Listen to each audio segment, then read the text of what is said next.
school closures. But parents now have a powerful ally in their corner. The America Rising PAC is dedicated to exposing the truth about Democrats, uncovering countless instances of hypocrisy, and taking action to hold them accountable. Joining me now is the executive director of America Rising, Cassie Smedile. Cassie, wow, were you surprised about this collusion we're now learning about between the Biden administration and the teachers' unions? I think I was more surprised that they were just so open about it in their correspondence with each other. They just never thought they were going to get caught. And doesn't that just make sense when you think about the ultimate insiders colluding with each other? But I have to tell you, from our work at America Rising, what we're seeing on this issue, unlike really any other issue in our political space right now, is that it's really brought together unlikely allies. This does not put Americans who are traditionally Republicans or Democrats and would traditionally be on opposite sides, now they're together, because this is personal. You're talking about their kids. You're talking about what their families have gone through over the last more than a year to try and make this work, and all of the emotions and depression and mental health that has come with that, let alone the economic toll that everybody was feeling just with this pandemic generally.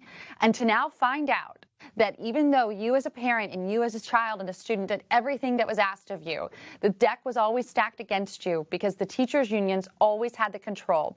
And did you happen to notice that the donations to these Democrat lawmakers went way up from teachers' unions in the last year? And there's no coincidence why that is. And so I think as we look towards next election year, or even this year where there's some gubernatorial elections like in Virginia, for example, this is going to be an issue that voters are paying close attention to. And we're going to call out those who were in support of getting kids back in school and those who supported the teachers' unions. Well, these aren't even really teachers' unions anymore because they're not even being teachers. If they were truly teachers, they would care about these learning outcomes of these students.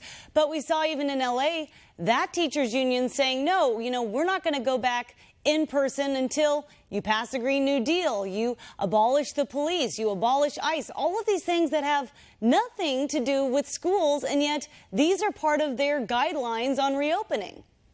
Yeah, it's an excellent point. These aren't even about the teachers. They're political activists, the people at the head of these unions. And today happens to be Teacher Appreciation Day. I think it's Teacher Appreciation Week. And my hat's is off to so many teachers who also worked hard this year and showed up every day for their students. And my hat is off to the teachers who said, I'm ready to get back in the classroom. I know I will do better as a teacher and my students will do better if we're together. And then you have the teachers who have been saying, yeah, I'm happy to sit at home, collect a paycheck, watch all of these other people be necessary workers like the grocery store workers or certainly our frontline workers and our public safety workers. And then you've got these teachers who are happy to let their unions and the political activists do their bidding. So there's a big difference here, and I want to call out that difference, that there are good actors and bad actors.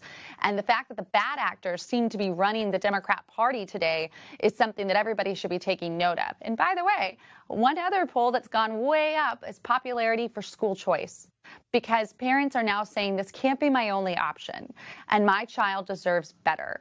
And that is abundantly true for those in underserved communities that Democrats purport to represent, who have been so underrepresented by the very people they elected and put their faith in. And that's what President Trump was trying to change by tying funding to the student, not the school. So we could actually see these students have the ability to choose what schools they go to not be stuck in their zip codes. But the teachers' unions and the Biden administration, they don't want choice, yet their kids get to go to private school. Their kids, in many cases, have been in-seat learning, even through COVID. Gavin Newsom, yes, we're talking about you. But this double standard is just not fair. So you see this really impacting the election this year and next year, where people just don't have COVID fatigue, but actually Democrat fatigue.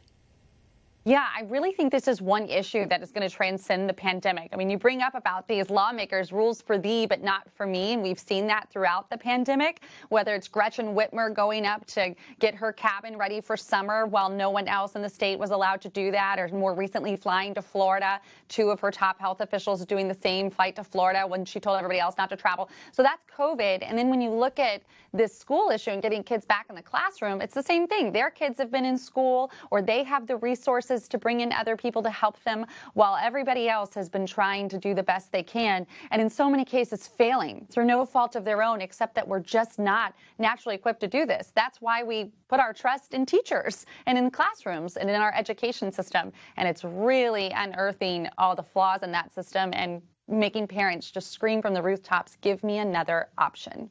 Well, Cassie, God bless you in the work that you're doing, because parents in a lot of ways feel like they haven't had a voice over this past year. Same with students that are just so frustrated not to be able to learn. And this is going to impact them really for years to come. So keep up the great work, and hopefully we'll get these schools open regardless of the teachers unions and the CDC, because it shouldn't be about politics. It should be about kids learning.